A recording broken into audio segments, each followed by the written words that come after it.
Hello everyone, welcome to Study IQ. Study IQ के इस video में हम करेंगे रिवर्स ऑफ इंडिया यानी भारत की नदियां, और ये है पार्ट 2। याद रखिए, भारत में इतनी सारी नदियां हैं कि एक वीडियो में तो करना इम्पॉसिबल है।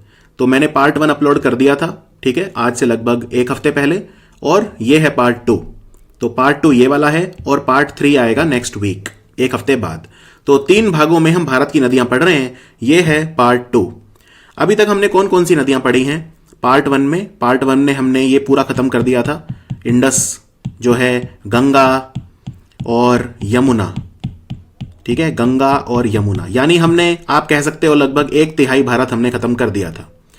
और इस पार्ट में हम कौन सी नदियां पढ़ेंगे? इसमें हम स्टार्ट करते हैं ब्रह्मपुत्र से शुरू करेंगे, और उसके बाद हम पढ़ेंगे नर्मदा, हम पढ़ेंगे तापी, राइट, फिर हम पढ़ेंगे माही, फिर हम पढ़ेंगे साबरमती, लूनी, राइट। उसके बाद हम पढ़ेंगे इसके अंदर वेस्टर्न फ्लोइंग रिवर क्या होती हैं, ईस्टर्न फ्लोइंग रिवर क्या होती हैं, और जो पार्ट 3 आएगा उसमें हम पढ़ेंगे महानदी, गोदावरी, कृष्णा, कावेरी, पेरियार नदी, और कुछ और जो नदियां हैं, स्वर्ण रेखा, ये सारी नदियां हम जो हैं ये हम पढ़ेंगे पार्ट 3 में। क्लियर? तो शुरू करें वीडियो शुरू करने से पहले, क्योंकि हम इसमें ब्रह्मपुत्र की बात करेंगे, तो मैं चाहता हूं कि आप एक बार नॉर्थ ईस्ट को अच्छे से देख लो, क्योंकि अगर आपको नॉर्थ ईस्ट पता नहीं होगा तो फिर ब्रह्मपुत्र उतनी अच्छी समझ में नहीं आएगी। और मैं आपको बड़े आराम से समझा देता हूं कि नॉर्थ ईस्ट को याद कैसे करना है, नॉर्थ ईस्ट के जो राज्य हैं उन्हें याद कैसे करना है। नॉर्थ ईस्ट में 8 राज्य हैं, ये सारे अलग अलग रंगों में हैं, कोई दिक्कत नहीं होगी। अच्छा, अरुणाचल सबको पता होता है, क्योंकि आप जानते हैं अरुणाचल पूरे भारत में सबसे पहले सूरज कहाँ निकलता है, जो भारत के सबसे पूर्व में है। तो अरुणाचल सबको पता होता है कि अरुणाचल ये है, राइट। और सिक्किम सबको पता होता है, क्योंकि ये बिल्कुल अलग है। सिक्किम पश्चिम बंगाल के ऊपर है, तो सिक्किम का बॉर्डर भारत में सिर्फ पश्चिम बंगाल से लगता है और किसी से नहीं लगता। बाकी सिक्किम का बॉर्डर यहाँ पे नेपाल से लगता है और यहाँ पे भूटान से लगता है, ठीक है। ये भूटान है, ये जो कंट्री आप देख रहे हैं बीच में, ये कंट्री भूटान है। अब ये असम है, अरुणाचल प्रदेश के एकदम नीचे, ये जो मैं कलर कर रहा हूं ये असम है। तो असम का बॉर्डर यहां पे लगता है भूटान से, यहां लगता है बांग्लादेश है, बांग्लादेश से लगता है 2 जगह, एक यहां पे और एक यहां पे। फिर असम का बॉर्डर जितने भी नॉर्थ ईस्ट के स्टेट्स हैं, सिक्किम छोड़ के सबसे लगता है। अरुणाचल, यहां पे नागालैंड, मणिपुर, मिजोरम। और ये नागालैंड, मणिपुर, मिजोरम को याद रखने का तरीका है नमामि। एक योजना है गंगा की सफाई के लिए, नमामि गंगे। तो नमामि, ना से नागालैंड, एम ए से मणिपुर, और फिर मिजोरम MI। फिर ये जो बादल जैसा दिख रहा है आपको, ये मेघालय है। जब याद है बचपन में हम बादल की शेप बनाया करते थे, कोई कहता था बादल बनाओ, तो हम ऐसे बनाते थे बादल, राइट, ऐसे। तो ये बिल्कुल बादल जैसा ही है ये शेप ऑलमोस्ट। ये जो है ये है मेघालय। मेघ मतलब ही होता है बादल, मेघालय। फिर बचा एक, और वो है त्रिपुरा, वो ये है। बांग्लादेश से बॉर्डर लगता है इसका, सिर्फ अंतर्राष्ट्रीय बॉर्डर एक कंट्री से लगता है त्रिपुरा का, और वो लगता है बांग्लादेश से। तो ये है त्रिपुरा। तो ऐसे नॉर्थ ईस्ट आप याद रख सकते हैं, कोई उतना मुश्किल नहीं है। कोई भी डाउट है तो आप यहीं पे वीडियो को रोक दीजिए और इसको अच्छे से पहले प्रैक्टिस कर लो, उसके बाद फिर हम आगे बढ़ेंगे। आगे बढ़ने से पहले मैं आपके डाउट ले लेता हूं। तो पिछला जब मैंने लेक्चर लिया था तो उसके बाद बच्चों के 2 डाउट थे इंस्टाग्राम पे, जो मुझे डाउट मिले। ज़्यादातर बच्चों के 2 ही डाउट थे।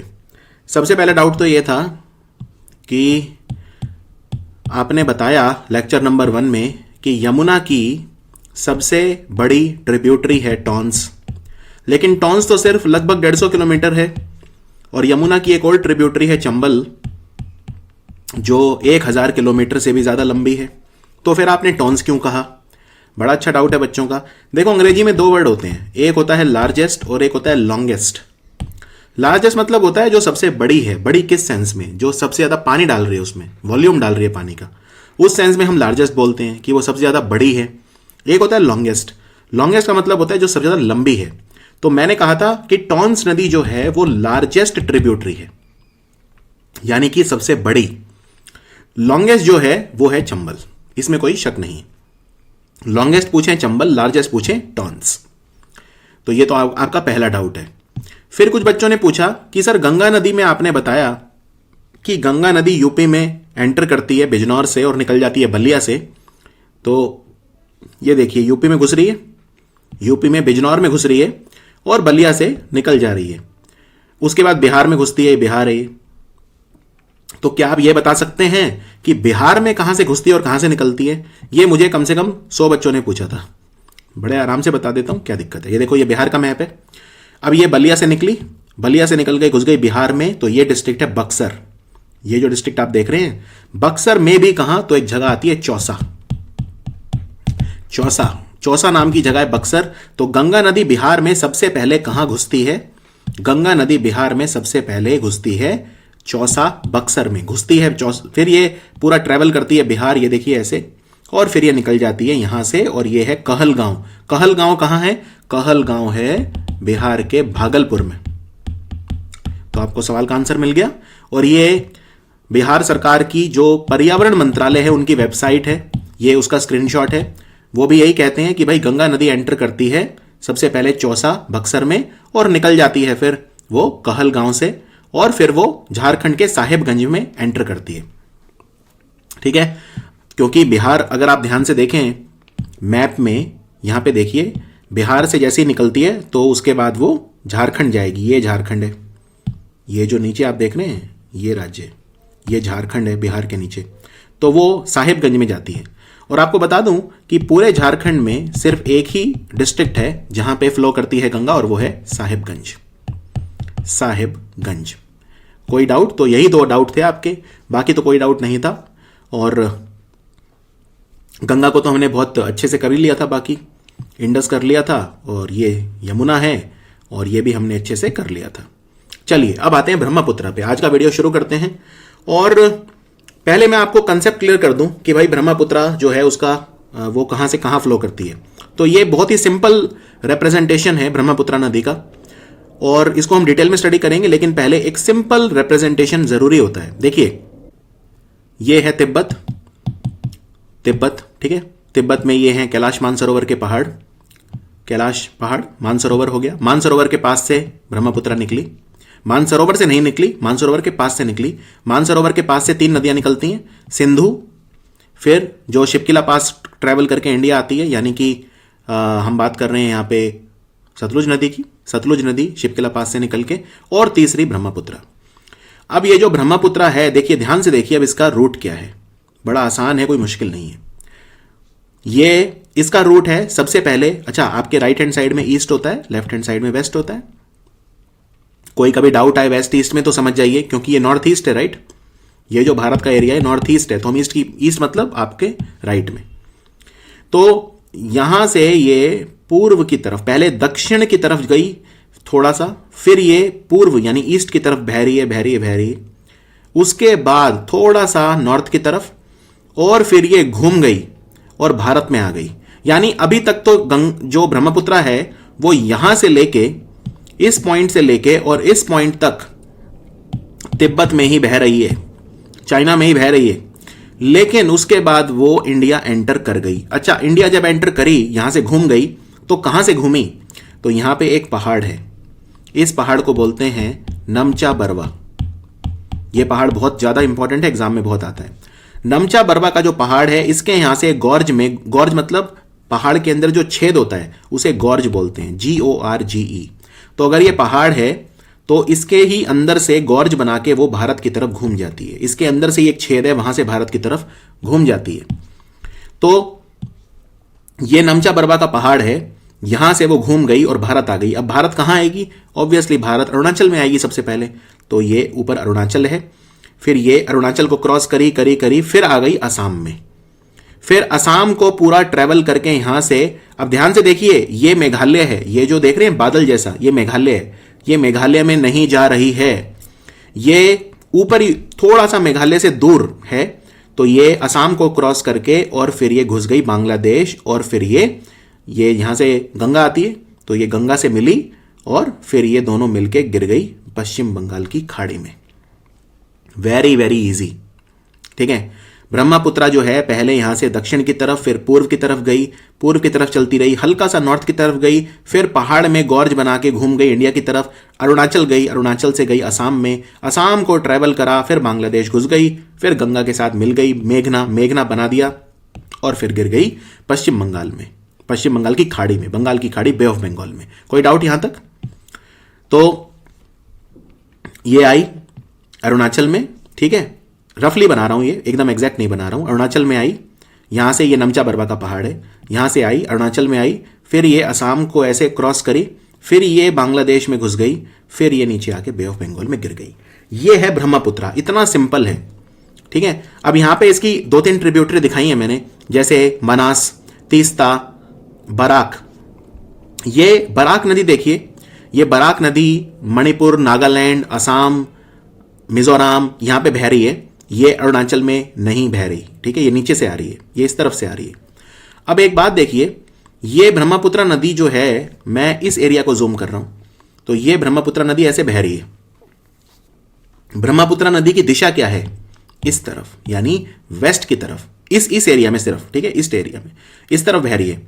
यानी कि अगर मैं नाव में बैठा हूं और मैं ब्रह्मपुत्रा नदी जैसे जैसे वो जा रही है वैसे वैसे ही जा रहा हूं, क्योंकि ऑब्वियसली मैं नदी के साथ ही तैर सकता हूं, नदी के उल्टा तो तैर नहीं सकता, नदी के उल्टा तो मैं नाव को चला नहीं सकता। तो अब मेरे लेफ्ट साइड में यानी ये एरिया है, ठीक है, यानी कि जो ब्रह्मपुत्रा का जो लेफ्ट बैंक ट्रिब्यूटरी है, जो जो नदियां आके मिल रही हैं यहां से नीचे से, वो लेफ्ट बैंक ट्रिब्यूटरी हो गई, और मेरा राइट हैंड इस तरफ पड़ेगा। तो जो यहां से आके मिलेंगी, ठीक है, इस एरिया से आके, जैसे कि ये मनास है, तीस्ता है, ये सब क्या है? ये राइट बैंक ट्रिब्यूटरी है। तो लेफ्ट बैंक हो जाएंगी जो नीचे से आके मिल रही हैं, ठीक है, और राइट हो जाएंगी जो ऊपर से आके मिल रही हैं।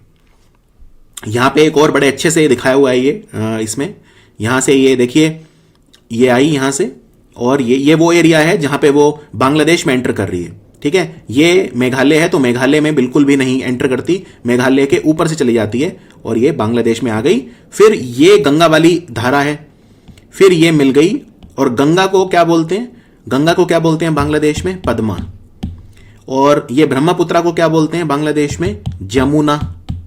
तो पद्मा मिल गई और जमुना मिल गई और बना ली मेघना। पद्मा और जमुना मिल गई, बना ली मेघना, और फिर ये मेघना के रूप में गिर गई बंगाल की खाड़ी में।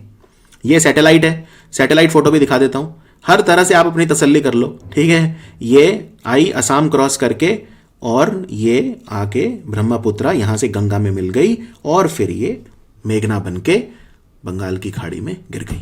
कोई डाउट? अब ये हमारा सबसे अच्छा फोटो है, सबसे अच्छा हमारा ये वो है डायग्राम, इसमें क्योंकि ट्रिब्यूटरीज भी हैं, ठीक है। तो इससे आपको यह पता चल जाएगा कि गंगा की लेफ्ट बैंक, उसकी ब्रह्मपुत्रा की लेफ्ट बैंक और राइट बैंक ट्रिब्यूटरी कौन सी है।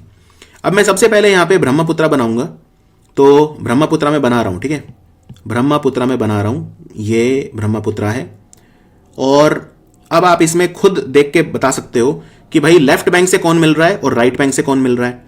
तो पहले लेफ्ट बैंक से बात करता हूं, तो सुबानसिरी, सुपर इंपॉर्टेंट, सुबानसिरी नदी मिलती है कहां से? लेफ्ट बैंक से या राइट बैंक से? ये राइट बैंक के ऊपर, क्योंकि बहाव इस तरफ है, आप इस तरफ जा रहे हो ना, तो आपके लेफ्ट में ये पड़ेगा। तो मैं राइट बैंक ट्रिब्यूटरी बता रहा हूं, ठीक है। तो राइट बैंक में सबसे पहले ये है सुबानसिरी, फिर है भराली। ये भराली नदी को कामेंग नदी भी बोलते हैं, KAMENG, कामेंग, ठीक है। फिर उसके बाद जो इंपॉर्टेंट है सबसे, वही, वैसे तो हजारों नदियां होंगी छोटी छोटी जो मिलती हैं, उनके नाम भी हैं, लेकिन आपके लिए जो इंपॉर्टेंट है सिर्फ वो कराऊंगा, ठीक है। ये बहुत इंपॉर्टेंट है, मनास। मनास आपने सुना होगा, मनास नेशनल पार्क सुना होगा, जो कि वर्ल्ड हेरिटेज साइट है असम में, और भूटान में भी है मनास नेशनल पार्क, 2 कंट्रीज में है। बस फर्क कितना है, भूटान में बोलते हैं रॉयल मनास नेशनल पार्क, इंडिया में बोलते हैं मनास नेशनल पार्क। तो मनास नेशनल पार्क असम में है और भूटान में है। फिर ये संकोश नदी बहुत इंपॉर्टेंट है, तीस्ता नदी बहुत इंपॉर्टेंट है।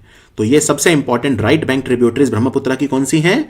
सुबानसिरी, फिर भराली यानी कामेंग, फिर मनास, फिर संकोश और तीस्ता, ये सबसे इंपॉर्टेंट है।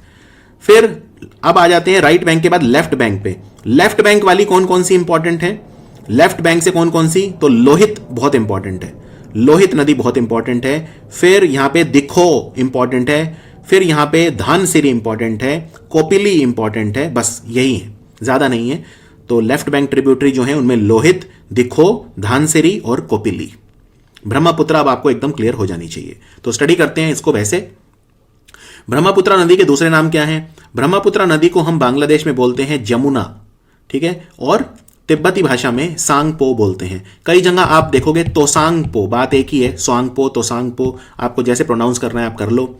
तोसांगपो का मतलब होता है द प्योरीफायर, यानी शुद्ध कर देने वाली नदी। तो इस नदी को तिब्बत में द प्योरीफायर बोला जाता है। ब्रह्मपुत्र के नामों को लेके कई बार कंफ्यूजन होती है, तो वो मैं आपकी हमेशा के लिए क्लियर कर देता हूं। कैसे? अभी तो तिब्बत में बह रही है, पहले तिब्बत में बहने दो इसे। तो तिब्बत में इसका क्या नाम है? तिब्बत में इसका नाम है तोसांगपो, यानी शुद्ध कर देने वाली नदी, द प्योरीफायर।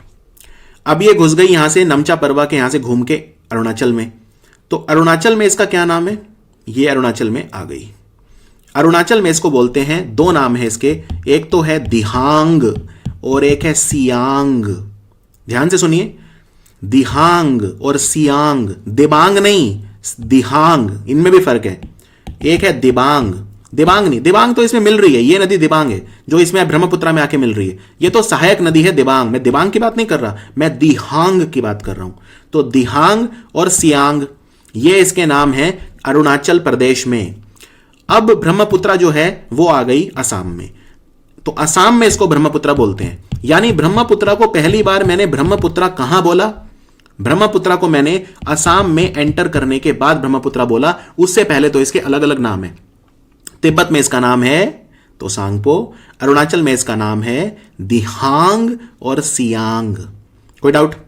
और असम में फिर ब्रह्मपुत्र, फिर असम में ब्रह्मपुत्र ही नाम है और कोई दूसरा नाम नहीं है, और फिर बांग्लादेश में जमुना। तो 2900 किलोमीटर लंबी ये नदी है, कैलाश के पहाड़ों के पास से निकलती है। अरुणाचल प्रदेश में इसको सियांग या दिहांग बोलते हैं, और उसके बाद फिर ये जब असम में आ जाती है तो फिर हम इसको ब्रह्मपुत्र कहते हैं, राइट। अच्छा, अब अगर आपसे पूछें कि ये निकलती एग्जैक्ट कहां से है, तो भाई नदी इतनी बड़ी है तो यानी कोई ग्लेशियर होगा, कोई हिमनद होगा, राइट। हिमनद है। पहले ऐसा माना जाता था, पहले पुराना कंसेप्ट, कि भाई एक ग्लेशियर है जिसे बोलते हैं चेमा दुंग युंग ग्लेशियर। जो ग्लेशियर था उसका नाम था चेमा युंग दुंग ग्लेशियर, वहां से निकलती है। लेकिन लेटेस्ट जो वो है, जो टेक्स्ट बुक्स कहती हैं, वो ये है कि आंगसी ग्लेशियर से निकलती है। कैलाश के पहाड़ों में, कैलाश मानसरोवर के पास एक ग्लेशियर है जिसको बोलते हैं आंगसी, तो ये आंगसी से निकलती है, चेमा युंग दुंग से नहीं निकलती है, आंगसी ग्लेशियर से निकलती है। फिर ये फ्लो करती है तिब्बत में, और फिर ये अरुणाचल प्रदेश में गॉर्ज के थ्रू आ जाती है। फिर ये फ्लो करती है असम वैली में एज ब्रह्मपुत्र, ठीक है, एज ब्रह्मपुत्र, और फिर ये बांग्लादेश में फ्लो करती है एज जमुना।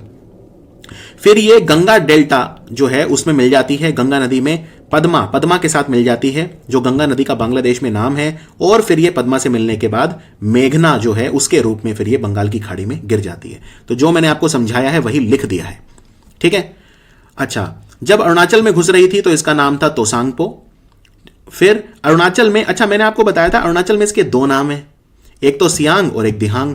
दोनों में फर्क क्या है? फर्क यह है, अरुणाचल में जब ये पहाड़ों में रहती है तो हम इसे सियांग बोलते हैं। अरुणाचल में जब ये पहाड़ों में होती है तो सियांग बोलते हैं, जब ये जमीन पर उतर आती है तो इसे दिहांग बोलते हैं। बस इतना सा फर्क है, पहाड़ों में सियांग, जमीन पे दिहांग। उसके बाद फिर ये इसमें सबसे पहली नदी जो मिलती है वो है दिबांग। तो दिहांग और दिबांग में कंफ्यूज मत होना। वैसे आपको बता दूं, ये दिबांग नदी जब मिलती है, क्योंकि वहां पे तो दिहांग बोलते हैं, तो यहीं पे इसका एक बायोस्फीयर रिजर्व है जिसका नाम है Dihang Dibang biosphere reserve. Biosphere reserve समझते हैं आप? नहीं तो मेरा लेक्चर देखिए, जो स्टैटिक जीके में लेक्चर नंबर 5 या 6, जिसमें बायोस्फीयर रिजर्व पढ़ाया हुआ है डिटेल में, ठीक है। सारे बायोस्फीयर रिजर्व एकदम अच्छे से डिटेल में पढ़ाए हैं, वो जाके देखिए कि बायोस्फीयर रिजर्व क्या होता है। तो दिहांग दिबांग बायोस्फीयर रिजर्व। अब इसमें आपको समझ में आ गया कि दिबांग क्या है और दिहांग क्या है। दिहांग तो ब्रह्मपुत्र का ही नाम है, और दिबांग एक नदी है जो उसमें आके मिल जाती है। फिर यहां पे लोहित नदी भी इसमें मिलती है, हम डायग्राम में देख चुके हैं इन सब नदियों को। लोहित नदी जो है वो मिलती है इसे, और Assam, after entering Assam it is called Brahmaputra. Assam में जब ये एंटर करती है तो एक बहुत बड़ा परिवर्तन होता है इसमें। ये नदी बहुत फैल जाती है, काफी चौड़ी हो जाती है, ठीक है ना। ब्रह्मपुत्र नदी बहुत चौड़ी हो जाती है जब ये असम में घुसती है। उसके बाद इसमें बहुत सारी नदियां आके मिलती हैं, सुबानसिरी, भराली, धानसिरी, मानस, ये बहुत सारे नाम है, संकोश वगैरह नदियां मिलती हैं इसमें। और जो लेफ्ट बैंक ट्रिब्यूटरी हैं और राइट बैंक, दोनों हम मैप में देख चुके हैं। क्लियर? तो एक बार फटाफट देख लेते हैं ब्रह्मपुत्र को फाइनली, लास्ट बार। ये ब्रह्मपुत्र है जी, ये ब्रह्मपुत्र है। कौन कौन सी नदियां मिल रही हैं? पहले राइट बैंक से शुरू करते हैं, ऊपर वाले से। तो सुबानसिरी, भराली, बारनदी, मनास, संकोश और तीस्ता। और लेफ्ट बैंक धानसिरी, कोपिली, दिखोऊ, बूढ़ी दिहिंग, लोहित और दिबांग। कोई डाउट? अब यहां पे एक बड़ी इंटरेस्टिंग चीज होती है जब वो असम में घुसती है। मैंने आपको बताया ये असम है, ठीक है, ये असम है, ये असम की बाउंड्री है अरुणाचल के साथ। तो जब वो असम में घुसती है तो थोड़ी बड़ी हो जाती है। अब ये जो डिस्ट्रिक्ट है ये डिब्रूगढ़ है, ये जो डिस्ट्रिक्ट है ये डिब्रूगढ़ है, और ये वाला डिस्ट्रिक्ट है लखीमपुर। तो जब डिब्रूगढ़ और लखीमपुर के बीच में, डिब्रूगढ़ और लखीमपुर के बीच में नदी दो हिस्सों में बट जाती है। तो नदी दो हिस्सों में बढ़ जाती है, कैसे? एक ऐसे और एक ऐसे, यानी एक नॉर्थ वाली धारा और एक साउथ वाली धारा, एक नॉर्थ वाली धारा, एक साउथ वाली धारा। तो कैसे इसको वो करें, मैं थोड़ा इसको बड़ा करके दिखाता हूं। इधर ध्यान दीजिए, ये नदी आई, ये ऐसे बट गई, ऐसे ऐसे, और फिर ये दोबारा मिल गई। अब ये जो नॉर्थ वाली धारा है इसको बोलते हैं खेरकुटिया, जो ये नॉर्थ वाली है, और ये बहुत इंपॉर्टेंट है क्योंकि ये आइलैंड बन गया ना। ये नदी आई, ऐसे गई और ऐसे गई, तो बीच में जो जमीन है ये टापू बन गया, चारों तरफ से जमीन से घिरा है, इसे बोलते हैं माजुली। क्या बोलते हैं इसे? माजुली। और ये एशिया का सबसे बड़ा रिवर आइलैंड है, पूरे एशिया महाद्वीप का सबसे बड़ा रिवर आइलैंड। क्यों? क्योंकि चारों तरफ से समुद्र से नहीं घिरा, ये नदी से घिरा है। तो यानी कि ये आई, ठीक है, दो हिस्सों में बटी और फिर मिल गई दोबारा। तो ये बीच में जो आइलैंड क्रिएट हुआ, अब तो ये आइलैंड इतना बड़ा है कि इसे अलग से डिस्ट्रिक्ट बना दिया गया है, और ये है माजुली। ये देखिए, ये पूरा डिस्ट्रिक्ट है, माजुली डिस्ट्रिक्ट। तो ये नॉर्थ वाले को बोलते हैं खेरकुटिया और साउथ वाले को बोलते हैं मेन ब्रह्मपुत्रा चैनल, ठीक है। और फिर ये 100 किलोमीटर के बाद दोबारा मिल जाती हैं, कोई दिक्कत नहीं है, दोबारा मिल जाती हैं, लेकिन आइलैंड बना दिया और उसका नाम है माजुली। अब आगे बढ़ते हैं। फिर ये बांग्लादेश में जब जाती है तो बांग्लादेश में ये तीस्ता नदी से मिलती है, और ये तीस्ता नदी जो है ये भारत में सिक्किम से निकलती है, ठीक है। तीस्ता नदी जो है ये बांग्लादेश में इससे मिलती है, और फाइनली फिर ये गंगा में मिल जाती है, और गंगा को वहां पद्मा बोलते हैं, और मेन बॉडी ऑफ पद्मा उससे फिर ये मिलती है, और फिर बे ऑफ बंगाल में गिर जाती है एज मेघना रिवर। कोई डाउट नहीं होना चाहिए अब तक। और ब्रह्मपुत्रा नदी यहीं पे खत्म होती है, और उसमें दो आइलैंड बने हुए हैं, एक आइलैंड है और दो ब्रिज हैं। आइलैंड तो माजुली देख लिया, तो जो ब्रिज हैं वो दो हैं बहुत फेमस। एक तो है बोगीबील। बोगीबील जो ब्रिज है ये बेसिकली धेमाजी और डिब्रूगढ़ को जोड़ता है, ठीक है, धेमाजी और डिब्रूगढ़ को जोड़ता है असम में। और बोगीबील ब्रिज जो है ये भारत का सबसे लंबा रेल और रोड ब्रिज है, यानी रेल भी चलती है यहाँ पे, रोड भी चलती है। तो रेल कम रोड ब्रिज है, रोड जो है तो मतलब व्हीकल भी चलती हैं। 4.494 किलोमीटर है ये। और दूसरा है ढोला सादिया ब्रिज। ढोला सादिया जो ब्रिज है इसे भूपेन हजारिका सेतु बोलते हैं। असम के एक सिंगर थे जिन्हें भारत रत्न मिला था अभी, भूपेन हजारिका, उनके नाम पे ये ब्रिज रखा हुआ है, ढोला सादिया ब्रिज। और ये जो ब्रिज है एग्जैक्टली ब्रह्मपुत्रा पे नहीं है, ये लोहित नदी पे है, लेकिन लोहित फिर आके ब्रह्मपुत्रा में मिल रही है, तो हम ये बोल देते हैं कि ढोला सादिया भी जो है वो ब्रह्मपुत्रा पे ही है। टेक्निकली ये लोहित पे है, और लोहित एक काफी बड़ी ट्रिब्यूटरी है ब्रह्मपुत्रा की। तो यहां पे ब्रह्मपुत्रा खत्म होती है। अब हम ब्रह्मपुत्रा में मिलने वाली जो मेन नदियां हैं, सबसे इंपॉर्टेंट, उनको स्टडी करते हैं। सबसे पहले बात करते हैं लोहित की। तो डायग्राम में देखते हैं। डायग्राम अगर आपको याद हो गया तो फिर बहुत ईजी हो जाएगा। लोहित कहां है? लोहित यहां है। तो लोहित जो है, अब ध्यान से देखिए, लोहित कहीं यहां से आ रही है, इंडिया तो खत्म हो गया, तो ये क्या है पीछे? तिब्बत से आ रही है। तो लोहित नदी तिब्बत से आई, फिर ये इंडिया में एंटर कर गई अरुणाचल में, और ये फिर ये जाके जो ब्रह्मपुत्रा है उसमें मिल गई, ठीक है। लोहित कहां से मिली? नीचे से मिली, यानी कि ये लेफ्ट बैंक ट्रिब्यूटरी है। तो लोहित नदी जो है इसको जायू नदी भी बोलते हैं, क्योंकि चाइना में इसका नाम जायू है। यहां चाइना मतलब तिब्बत है, जहां भी मैं चाइना बोलूं मतलब तिब्बत। तो जायू नदी बोलते हैं, ये ट्रिब्यूटरी है, और ये तिब्बत में जन्म लेती है, तिब्बत में इसका उद्गम स्थल है, और वहां इसे जायू बोलते हैं। फिर ये नीचे आती है, डिसेंड मतलब नीचे आना, और फिर ये आके जो है अरुणाचल प्रदेश में 200 किलोमीटर ट्रेवल करने के बाद ये असम में कहीं जाके ये मिल जाती है ब्रह्मपुत्रा में, ठीक है। ये नदी काफी टेम्पेस्टुअस एंड टर्बुलेंट है, यानी बहुत ज्यादा एक टर्बुलेंट समझते हैं, बहुत तेज है पानी का बहाव इस नदी में, बहुत ज्यादा बाढ़ बहुत आती हैं, और बहुत ज़्यादा टर्बुलेंट है, पानी का बहाव बहुत तेज है, तो इसे कई बार रिवर ऑफ ब्लड भी बोलते हैं। रिवर ऑफ ब्लड बोलने के पीछे एक कारण यह भी है कि इसमें लेटराइट सॉइल भी पाई जाती है, जिसका कलर यही होता है, ब्लड कलर होता है। लेटराइट सॉइल वो भी इसमें मिलती है, लेटराइट मिट्टी। तो ये ब्रह्मपुत्रा वैली के आसपास, ब्रह्मपुत्रा वैली के आसपास ये ब्रह्मपुत्रा में मिल जाती है। ठीक है, तो ये है लोहित नदी के बारे में। अब हम बात करते हैं धानसिरी। तो धानसिरी को हम डायग्राम में देखते हैं। धानसिरी कहां है? धानसिरी ये रही, यहां पे देखिए धानसिरी। तो अब ये कहां से निकलेगी? ये क्या है?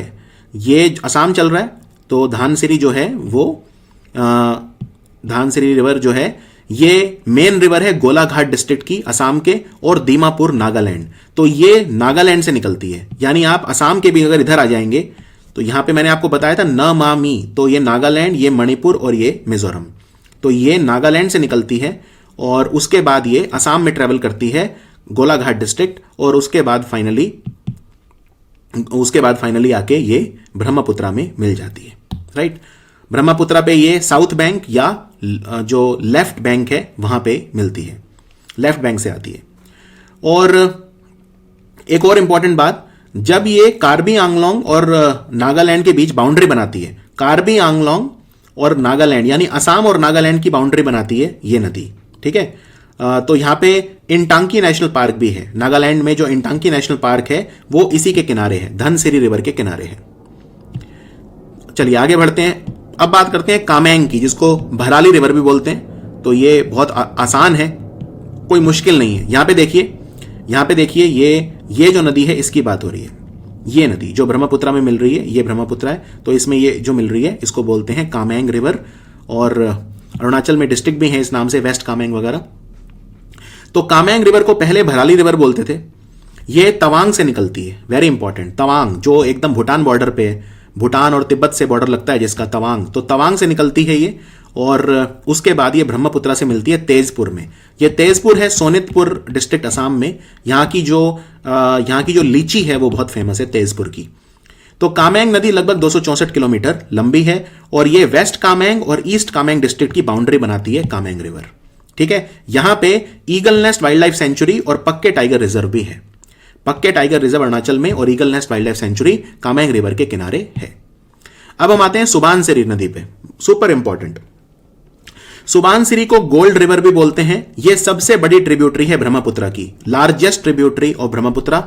ठीक है, लार्जेस्ट, इस शब्द पे ध्यान दीजिए, लार्जेस्ट। ये तिब्बत पठार से निकलती है, तिब्बत से निकलती है सुबानसिरी। और मैं आपको मैप दिखाता हूं, मैप से वंचित नहीं रखूंगा। ये देखो, ये सुबानसिरी आई, ये सुबानसिरी आई। तो इंडिया की बाउंड्री तो यहीं पे खत्म हो गई। इसका मतलब ये कहीं इंडिया के बाहर से आ रही है, और ये बाहर क्या है? ये तिब्बत से आ रही है, फिर ये अरुणाचल क्रॉस करके ब्रह्मपुत्रा में मिल रही है। तो सुबानसिरी नदी तिब्बत के पठार से निकलती है, फिर ये इंडिया आती है और अरुणाचल प्रदेश में आती है, फिर ये असम के लखीमपुर डिस्ट्रिक्ट में ब्रह्मपुत्रा से मिल जाती है। इस पे एक ब्रिज भी बना हुआ है जिसको बोलते हैं हंगपन दादा ब्रिज, और हंगपन दादा एक मार्टर हैं, उनके नाम पे इस ब्रिज का नाम रखा हुआ है, हंगपन दादा ब्रिज। अब बात करते हैं मनास रिवर की, सुपर इंपॉर्टेंट। देखो मनास रिवर जो है ना, ये भूटान से आती है। ठीक है, और मैं आपको पहले मेन वाला मैप दिखाता हूं जिस पे हम रिलाई कर रहे हैं। ये देखिए, ये जो बाउंड्री है अरुणाचल की, ये जो कंट्री है ये कौन सा है? ये भूटान है। राइट, ये भूटान है। तो ये नदी आ रही है यहां से, ये नदी यहां से आ रही है और ये मिल रही है ऐसे। और ये मनास का बेसिन है, यानी अपवाह तंत्र है यहां पे, और ये मनास नेशनल पार्क है भूटान वाला, और ये इंडिया वाला है। तो मनास नदी जो है, मनास नदी ये भूटान की सबसे लंबी नदी है, लॉन्गेस्ट नदी है ये मनास रिवर। और यहां पे डायग्राम में बड़ा अच्छा दिख रहा है कि ये जो नदी है ये कैसे, ये ऊपर तिब्बत है, तो ये जो नदी है ये ऐसे आती है और ये यहां ब्रह्मपुत्रा में मिलती है। तो ये ट्रांस बाउंड्री रिवर है। ट्रांस बाउंड्री मतलब जो एक कंट्री से दूसरे कंट्री में फ्लो करती है। हिमालय के फुटहिल्स जो है वहां से निकलती है भूटान और इंडिया के बीच में। ये भूटान की सबसे लंबी नदी है और ये नदी लगभग 400 किलोमीटर है, और ये थोड़ी बहुत तिब्बत में भी बहती है 24 किलोमीटर, फिर ये भूटान में फ्लो करती है 272 किलोमीटर, और फिर ये असम में फ्लो करती है लगभग 104 किलोमीटर। यानी ये नदी जो है ये तिब्बत में भी थोड़ा सा फ्लो करती है। वैसे इसको भूटान की नदी बोलते हैं क्योंकि इस नदी का ज्यादातर जो हिस्सा है वो भूटान में है। और ये भूटान और तिब्बत के बॉर्डर पे जो पहाड़ है वहां से निकलती है, हिमालयन फुटहिल से निकलती है। ठीक है, फिर ब्रह्मपुत्रा में ये मिलती है बोनगई गांव में।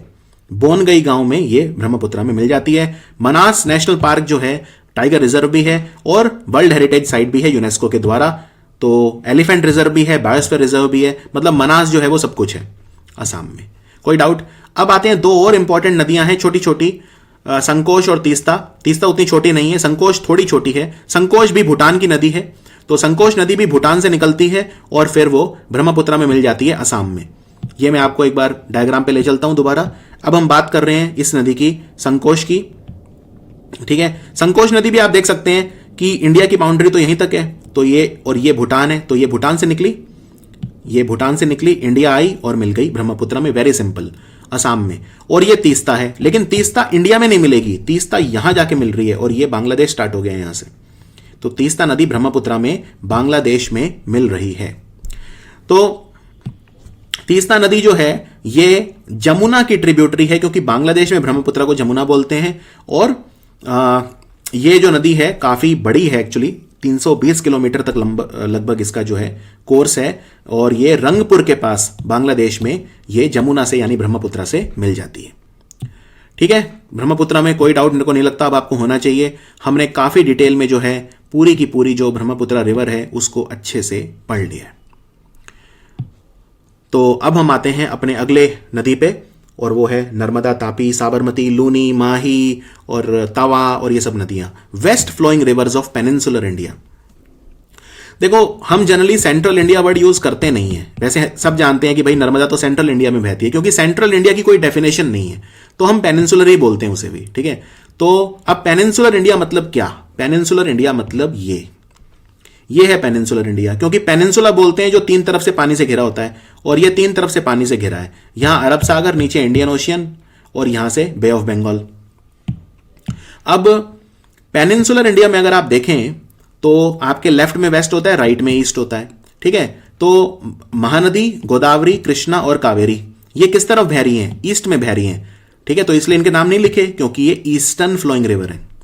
लेकिन कुछ नदियां हैं जो इस तरफ बह रही हैं, नर्मदा, तापी, ये सारी जो नदियां हैं, तो ये वेस्ट फ्लोइंग रिवर है, पश्चिम की तरफ बह रही हैं। तो अगर पश्चिम की तरफ बह रही हैं तो कहां गिरेंगी? अरब सागर में गिरेंगी, अरेबियन सी में गिरेंगी। और अगर ईस्ट में बह रही हैं तो कहां गिरेंगी? बंगाल की खाड़ी में गिरेंगी। कोई डाउट यहां पे? तो हमारी वेस्ट फ्लोइंग रिवर कौन सी है? नर्मदा, तापी, साबरमती, लूनी और माही। इनके नाम एकदम ऐसे याद रख लो जैसे बिल्कुल आप भूलोगे ही नहीं कभी। नर्मदा, तापी, साबरमती, लूनी और माही। तो अब हम यहां पे एक एक करके सारी नदियां देखते हैं। पहले मैं आपको कंसेप्ट समझाता हूं, किसका? नर्मदा का। ये नर्मदा नदी यहां से निकली अमरकंटक से, जो एकदम छत्तीसगढ़ और मध्य प्रदेश के बॉर्डर पे है, अमरकंटक। उसके बाद ये जो नदी है ये किस तरफ बह रही है? ये कौन सी डायरेक्शन है? वेस्ट, तो वेस्टर्न फ्लोइंग रिवर है। फिर ये आगे पूरा मध्य प्रदेश क्रॉस करके लगभग यहां गई। अब ये जो स्टेट है ये महाराष्ट्र है, ये जो स्टेट है ये महाराष्ट्र है। यानी कि मैं बोल सकता हूं कि नर्मदा नदी सबसे पहले तो, अच्छा थोड़ा सा इसका पानी छत्तीसगढ़ में भी आता है, इसमें कोई शक नहीं है, छत्तीसगढ़ में भी इसका बेसिन आता है। लेकिन ये मध्य प्रदेश में अमरकंटक से निकली और अमरकंटक छत्तीसगढ़ बॉर्डर पे है, तो इस नदी का जो पानी है, अब यहां पे पानी का मतलब क्या है? कई ट्रिब्यूटरीज वगैरह हैं, एक बेसिन होता है नदी का। जैसे मान लो कोई नदी है, उसमें बहुत सारी नदियां आके मिल रही हैं, तो वो पूरा उसका एक बेसिन होता है, जितना वो एरिया ड्रेन करती है। तो उस सेंस में मैं बोल रहा हूं, वरना क्योंकि वेस्टर्न फ्लोइंग है तो ऐसा नहीं है कि नदी यहां जा रही है, नदी छत्तीसगढ़ में नहीं आ रही, नदी तो वेस्ट में जा रही है। लेकिन इसका जो बेसिन है वो छत्तीसगढ़ में भी एक्सटेंड करता है थोड़ा सा, ये मैं कह रहा हूं। तो नदी जो है ये यहां से निकली, मध्य प्रदेश को क्रॉस करा, फिर महाराष्ट्र में भी काफी इंपॉर्टेंट है महाराष्ट्र, और फिर ये चली गई गुजरात। अब गुजरात में कहां पे गई है? गुजरात में ये कौन सा एरिया है? इसे बोलते हैं साउथ गुजरात, ये साउथ गुजरात है। ठीक है, और वो यहां पे गिर गई। ये क्या है? अब इसके लिए आपको थोड़ा सा गुजरात स्टडी करना पड़ेगा। देखो गुजरात जो है ना, ये गुजरात है, ये आप देख रहे हो ऊपर, ये कच्छ है, ये मैं इसको अलग रंग दे रहा हूं, ये कच्छ है, कच्छ डिस्ट्रिक्ट जो भारत का सबसे बड़ा डिस्ट्रिक्ट है, कच्छ। ये जो एरिया है ये वाला पूरा, इसे इसके 2 नाम है, या तो आप इसे काठियावाड़ बोल सकते हो या आप इसे सौराष्ट्र बोल सकते हो। ठीक है, तो आपकी मर्जी है, या तो आप इसे काठियावाड़ बोल लो या सौराष्ट्र बोल लो। तो ये काठियावाड़ हो गया और ये कच्छ हो गया, KU। कच्छ और काठियावाड़ के बीच में ये गल्फ है, गल्फ ऑफ कच्छ, इसे बोलते हैं गल्फ ऑफ कच्छ। और यहां पे देखिए ये जो गल्फ है इसे बोलते हैं gulf of Cambay. Gulf of Cambay, पहले इसे गल्फ ऑफ खंबत भी बोलते थे, गल्फ ऑफ खंबात, अब इसे गल्फ ऑफ कैम्बे बोलते हैं। तो जो भी हमारी इस तरफ नदियां बह रही हैं वेस्ट की तरफ, वो सारी की सारी, नर्मदा हो, तापी हो, माही जिसे माही सागर भी बोलते हैं, साबरमती हो, ये सारी की सारी नदियां कहां गिरती हैं? ये गल्फ ऑफ खंबात में गिरती हैं, यहां पे गिरती हैं। ठीक है, जैसे माही रिवर का मैं बताऊं, माही रिवर ऐसे जाती है, फिर वापस आती है, फिर यहां गिर जाती है, तो माही भी यहां पे गिरती है। नर्मदा आप देख ही रहे हैं यहां पे गिर गई। ठीक है, तापी जो है वो भी यहां गिर जाती है। उसके बाद एक और बची साबरमती, तो साबरमती भी ऐसे गिर जाती है यहां पे। तो चारों की चारों जो नदियां हैं वो यहीं पे गिरती हैं, गल्फ ऑफ खंबात में।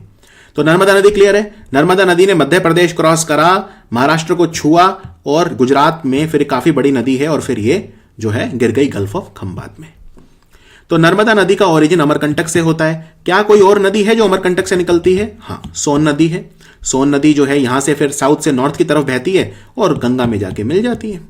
सोन नदी याद आया कुछ? लेक्चर नंबर 1 देखिए पहले, अगर आपने लेक्चर नंबर 2 से पहले लेक्चर नंबर 1 देखिए, सब आपको क्लियर हो जाएगा। तो इस नदी को हम मध्य प्रदेश और गुजरात की लाइफ लाइन बोलते हैं, जीवन रेखा। मध्य प्रदेश और गुजरात की लाइफ लाइन है नर्मदा। और इसका जो बेसिन है गुजरात, मध्य प्रदेश और महाराष्ट्र में है, लेकिन थोड़ा बहुत, ठीक है, चाहे वो ना के बराबर क्यों ना हो, छत्तीसगढ़ को भी ये अपना पानी देती है। ठीक है, ये नदी विंध्या और सतपुरा के पहाड़ों के बीच में बहती है। ये बड़ा इंपॉर्टेंट क्वेश्चन है एग्जाम के लिए कि कौन सी नदी है। ये हैं आपके विंध्या के पहाड़ और ये हैं आपके सतपुरा के पहाड़। तो विंध्या और सतपुरा के पहाड़ों के बीच में से बहती है नर्मदा नदी। ये भारत की 5वीं सबसे बड़ी नदी है और गुजरात की सबसे बड़ी नदी है नर्मदा। तो नर्मदा में कौन कौन सी नदियां आके मिलती हैं, इनके बस आपको नाम याद रखने हैं, इनमें आपको डिटेल में नहीं जाना है। अगर कोई एक्स्ट्रा इंफॉर्मेशन रिक्वायर्ड हुई इनकी तो मैं आपको जरूर बताऊंगा। जैसे तावा नदी इंपॉर्टेंट है क्योंकि ये भी वेस्टर्न फ्लोइंग है, तो ये मैं अलग से पढ़ाऊंगा, लेकिन बाकी इंपॉर्टेंट नहीं है। कोलार, शक्कार, दूधी, तावा, हिरण, बरना और हथनी, ये सारी नदियां जो हैं ये मेन ट्रिब्यूटरीज हैं नर्मदा की। इनके अलावा भी और भी बहुत ट्रिब्यूटरीज हैं, लेकिन हम एग्जाम ओरिएंटेड पढ़ाई कर रहे हैं, तो आप बस इतना याद रख लें, वही काफी है। आप ये 6-7 नाम जो मैं बता रहा हूं इसको अच्छे से रिवाइज करिए। कोलार, शक्कार, दूधी, तावा, हिरण, बरना और हथनी। ये एक और मैप है जो मैंने सरकारी वेबसाइट से लिया है, जो हमारी सरकारी वेबसाइट है मिनिस्ट्री ऑफ वाटर रिसोर्सेज, जैसे आज की तारीख में हम जल शक्ति बोलते हैं। तो वहां पे आप ये देख सकते हैं नर्मदा का पूरा दिखाया हुआ है कि कैसे नर्मदा जो है वो जा रही है। तो यहां पे ये अमरकंटक है एकदम बॉर्डर पे, फिर ये पूरा इन्होंने ये इसका मैप वो किया हुआ है नर्मदा का पूरा बेसिन। ये यहां पे महाराष्ट्र है, ये गुजरात है। तो ये वही मैप है, बस इसको जूम करके दिखाया हुआ है। तो जो शहर हैं इसके किनारे वो सब दिखाए हैं, जबलपुर है, जो भी शहर नर्मदा नदी के किनारे, होशंगाबाद वगैरह सब यहां पे दिखाए हुए हैं। तो नर्मदा नदी के ऊपर कौन कौन से हाइड्रो पावर प्रोजेक्ट हैं? ये सारे हाइड्रो पावर प्रोजेक्ट हैं नर्मदा नदी के ऊपर, और नर्मदा नदी पे हाइड्रो पावर प्रोजेक्ट सारे इंपॉर्टेंट हैं। जैसे महेश्वर डैम है मध्य प्रदेश में, महेश्वर डिस्ट्रिक्ट में आता है महेश्वर डैम। फिर सरदार सरोवर डैम है गुजरात में, सरदार सरोवर डैम। फिर इंदिरा गांधी सागर डैम है, इंदिरा गांधी सागर डैम जो है ये खंडवा में है मध्य प्रदेश में। फिर बरगी डैम है जबलपुर में, और ओमकारेश्वर डैम है खंडवा मध्य प्रदेश में। तो ये 5 डैम बड़े जल विद्युत परियोजनाएं नर्मदा नदी के ऊपर हैं। अच्छा, अब अगर आपसे पूछा जाए कि भाई कहां पे कितना क्षेत्रफल मतलब एरिया, कितना एरिया जो है वो सींच रही है नर्मदा, तो सबसे ज्यादा एरिया सींचती है मध्य प्रदेश में 85,000 स्क्वायर किलोमीटर। फिर दूसरे नंबर पे गुजरात में 11,399 स्क्वायर किलोमीटर का एरिया सींचती है नर्मदा, और महाराष्ट्र में बहुत ही थोड़ा 1538, और छत्तीसगढ़ में तो ना के बराबर। ठीक है, तो ये आपको ध्यान रखना है। ये मैं एरिया की बात कर रहा हूं कि सबसे ज्यादा नर्मदा एरिया सींचती है यानी ड्रेन करती है किस राज्य में। अब बात करते हैं लंबाई की कि भाई नर्मदा की सबसे ज्यादा लंबाई कहां है। तो देखो नर्मदा नदी जो है वो 1312 किलोमीटर लंबी है, उसमें 1079 किलोमीटर मध्य प्रदेश में, यानी बड़ा क्लियर है। और आपको यहां पे ये डायग्राम देख के भी एकदम क्लियर हो गया होगा। ये डायग्राम देखिए, ये आपको कोई इसमें कोई रॉकेट साइंस नहीं है कि भाई नर्मदा की सबसे ज्यादा लंबाई किस में है। तो ये 1312 किलोमीटर जो लंबी है पूरी, इसमें से 1000 किलोमीटर से ज्यादा तो मध्य प्रदेश में ही है।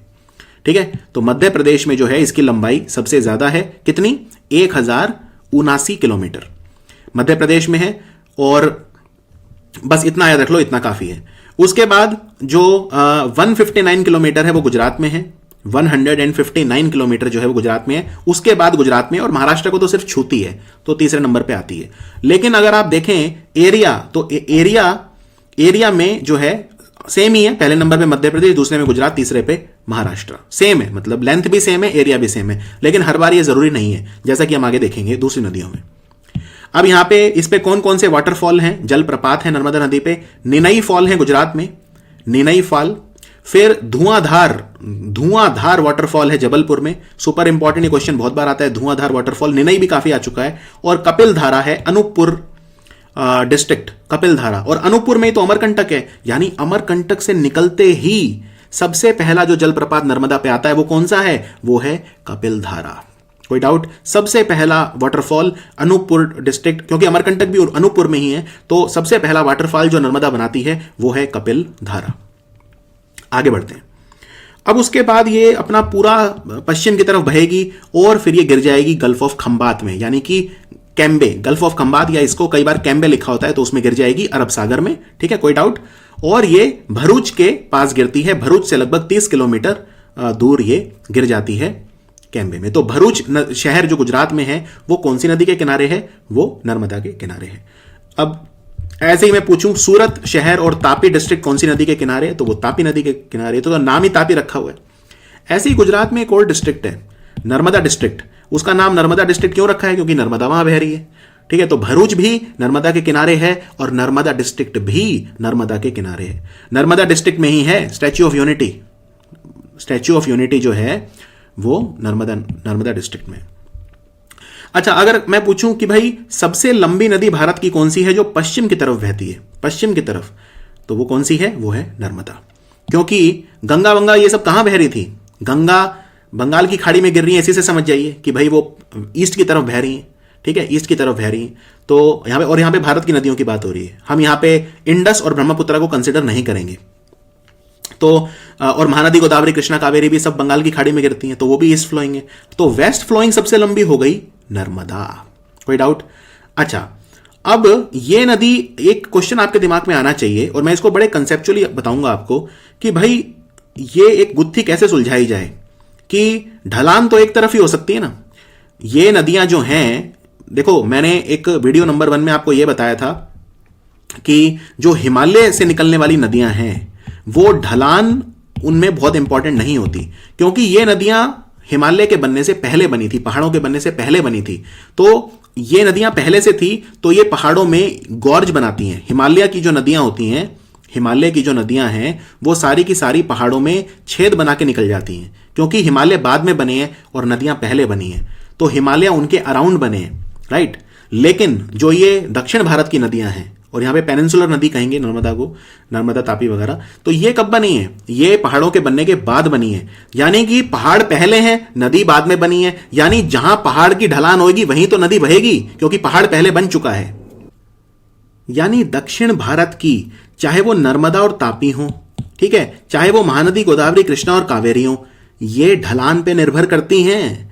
अब ढलान तो एक ही तरफ होगी, या तो इस तरफ होगी ढलान या इस तरफ होगी।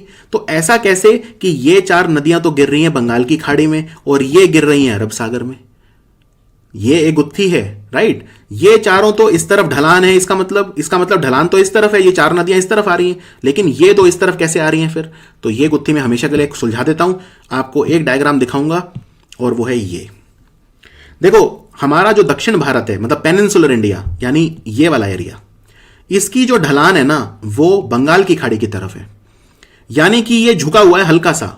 जब हम इस भूभाग की बात करते हैं, इस पेनिनसुला की बात करते हैं, तो वो ढलान जो है इसकी वो बंगाल की खाड़ी की तरफ है। इसीलिए महानदी गोदावरी कृष्णा और कावेरी, ठीक है। अब आप ध्यान से देखना ये बात, ये कैसे प्रूव होता है, क्योंकि महानदी गोदावरी, महानदी तो चलो थोड़ा पास से निकलती है रिलेटिवली, लेकिन बाकी जो हैं गोदावरी कृष्णा और कावेरी, ये वेस्टर्न घाट, ये वेस्टर्न घाट के पहाड़ हैं, इनके यहां से ऊंचाइयों से निकलती हैं, राइट।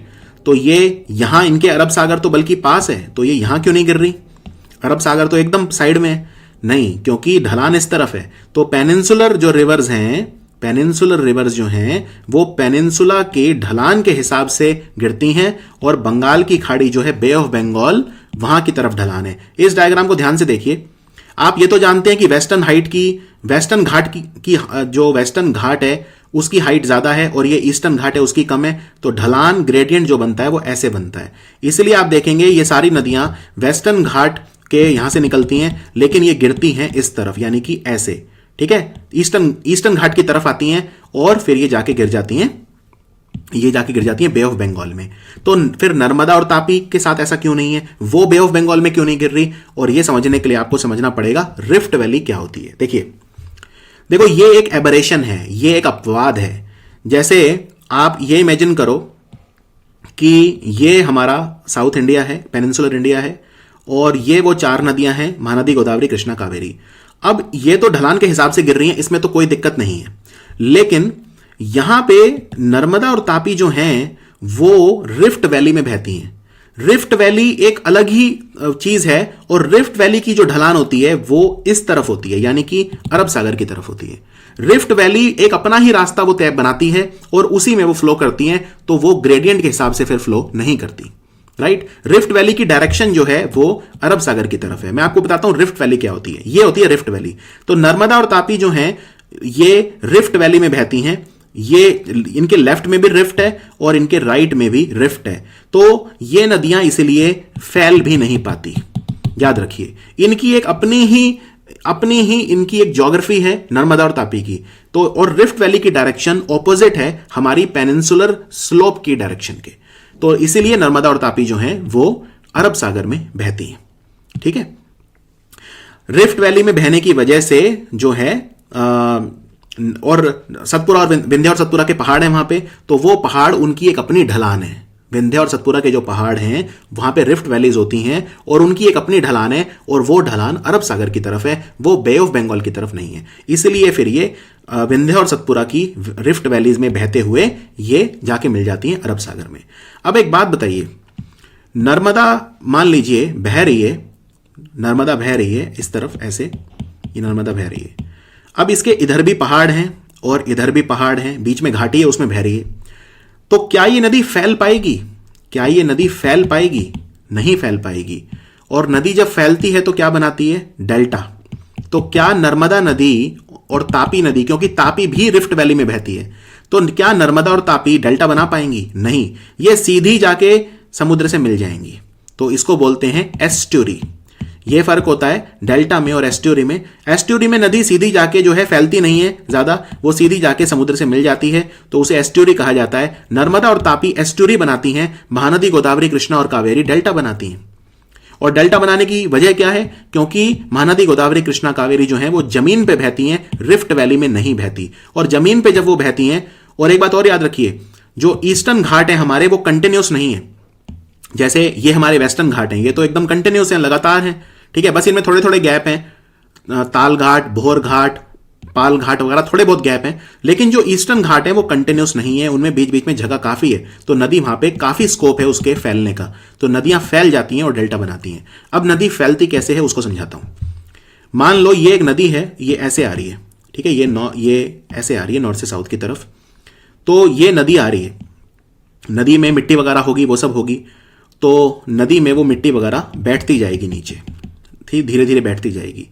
और जब वो एक लेवल तक आ जाएगी ऊपर बैठ के, पानी का जो बहाव है वो कम होगा, तो नदी में जो मिट्टी वगैरह है वो यहाँ बैठती जाएगी। जैसे मान लो ये कोई नदी है, तो उसमें जो मिट्टी वगैरह है वो डिपॉजिट होती जाती है नीचे, और जब मिट्टी भर जाती है और बिल्कुल ऊपर तक आ जाती है, जमीन मतलब नदी का जो तल है नीचे, वहां से आप इमेजिन करिए मिट्टी भरती जा रही है एक जगह पे नदी में, और वो बिल्कुल ऊपर तक आ गई। जब वो ऊपर तक आएगी तो नदी के ये दो धाराएं बन गई, ठीक है, एक धारा ये बन गई और दूसरी धारा ये बन गई। यहां कोई डाउट? मिट्टी जो है उसने इसको, वो मिट्टी भरती गई साल दर साल, और ये प्रोसेस हजारों साल चलता है। ये ऐसा नहीं है कि कुछ ही सेकंड में डेल्टा बन गया, ये हजारों लाखों साल की मैं आपको वो बता रहा हूं, नदियों की जो नदियां जिस तरह से इवॉल्व होती हैं। तो ये अब एक नदी जो थी तो वो यहां पे अब 2 धाराओं में बंट चुकी है, ठीक है। फिर ये जो नदी है ये आगे 4 धाराओं में बंट जाएगी। इसी तरह से सेम चीज होगी, फिर एक नदी जो ऐसे थी वो ये 2 में बटी, फिर ये वाली जो है फिर यहां पे वो मिट्टी भरती जाएगी, फिर वो इसको 2 में बांट देगी, इसको 2 में, इसको, ऐसे करके नदी जो है वो फैलती जाएगी। और जब नदी इतना ज्यादा फैल जाएगी तो ये डेल्टा बन जाएगा। यानी कि अगर मैं महानदी गोदावरी कृष्णा कावेरी की बात करूं तो वो ऐसा नहीं है सीधी आके समुद्र से मिल गई, वो पूरा फैल के पूरा एरिया बनाती हैं, डेल्टा बनाती हैं। Mahanadi delta, Krishna delta, Godavari delta और कावेरी डेल्टा। तो ये रीजन है कि नर्मदा और तापी एस्टुरी बनाती हैं, क्योंकि वो रिफ्ट वैली में बहती हैं तो वो फैल नहीं सकती। यहां पे देखिए नदी फैल पाएगी, यहां पे नहीं, क्योंकि इधर भी पहाड़ है और इधर भी पहाड़ है। तो इसमें कोई डाउट नहीं होना चाहिए आपको। तो सबसे पहला क्वेश्चन जो है आपका वो ये कि नर्मदा और तापी जो हैं वो वेस्ट में क्यों बहती हैं, जबकि बाकी जो पेनिनसुलर रिवर हैं वो ईस्ट में बहती हैं। इसका कारण ये है कि बाकी जो रिवर हैं जो ईस्ट में बंगाल की खाड़ी में बहती हैं वो पेनिनसुला की स्लोप के हिसाब से, ढलान के हिसाब से बहती हैं, लेकिन नर्मदा और तापी रिफ्ट वैली में बहने की वजह से वो उसकी डायरेक्शन ऑपोजिट है। दूसरा क्वेश्चन ये आता है एग्जाम में कि नर्मदा और तापी जो हैं वो एस्टुरी क्यों बनाती हैं, डेल्टा क्यों नहीं बनाती। डेल्टा क्यों नहीं बनाती उसका आंसर भी यही है, रिफ्ट वैली में बहने की वजह से ये नदी फैल नहीं पाती, स्प्रेड आउट नहीं हो पाती। कोई डाउट यहां पे? और भारत में और भी नदियां हैं जो रिफ्ट वैली में बहती हैं, जैसे दामोदर नदी है, छोटा नागपुर के पठार में दामोदर नदी, और ताप्ती, ठीक है, ताप्ती और तापी एक ही बात है। तो ये इसका आंसर है। और आगे बढ़ते हैं अब। ये काफी इंपॉर्टेंट क्वेश्चन होता है एग्जाम में कि why Narmada and Tapi do not form delta. एक रीजन और बताता हूं ये डेल्टा क्यों नहीं बनाती। चलो, एक तो मैंने आपको बता दिया रिफ्ट वैली में बहती हैं, ठीक है। एक रीजन और है, वो रीजन ये है कि नर्मदा और तापी की जो सहायक नदियां हैं यानी ट्रिब्यूटरी हैं वो छोटी छोटी हैं। छोटी छोटी होने की वजह से वो उतना ज्यादा मिट्टी, सिल्ट वगैरह नर्मदा में नहीं ला पाती। इसका क्या मतलब है?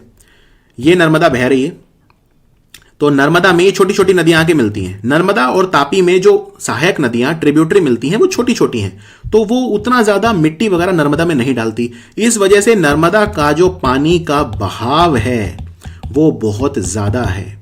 नर्मदा और तापी नदियों में पानी का बहाव बहुत ज्यादा है क्योंकि वो फैल नहीं रही। जब नदी फैलेगी तो वो स्लो हो जाएगी क्योंकि ज्यादा बड़े एरिया पे फैल रही है। अगर मैं आपको कहूं कि कोई नदी है जो सिर्फ छोटे से एरिया में फैल रही है तो उसका पानी का बहाव बहुत तेज रहेगा। यही नर्मदा और तापी के साथ होता है, क्योंकि इनका पानी का बहाव इतना तेज है और क्योंकि इनमें उतनी ज्यादा सिल्ट यानी मिट्टी वगैरह भी दूसरी नदियों से नहीं आ रही, इस वजह से वो बिल्कुल नहीं फैलती। इस वजह से भी वो डेल्टा नहीं बनाती। उनमें अलुवियम जो होता है, जलोढ़ मिट्टी, अलुवियल सॉइल, वो कम होती है। जो इनकी सहायक नदियां हैं वो इनके अंदर जो अलुवियम है वो कम डालती हैं। इस वजह से भी डेल्टा नहीं बन पाता।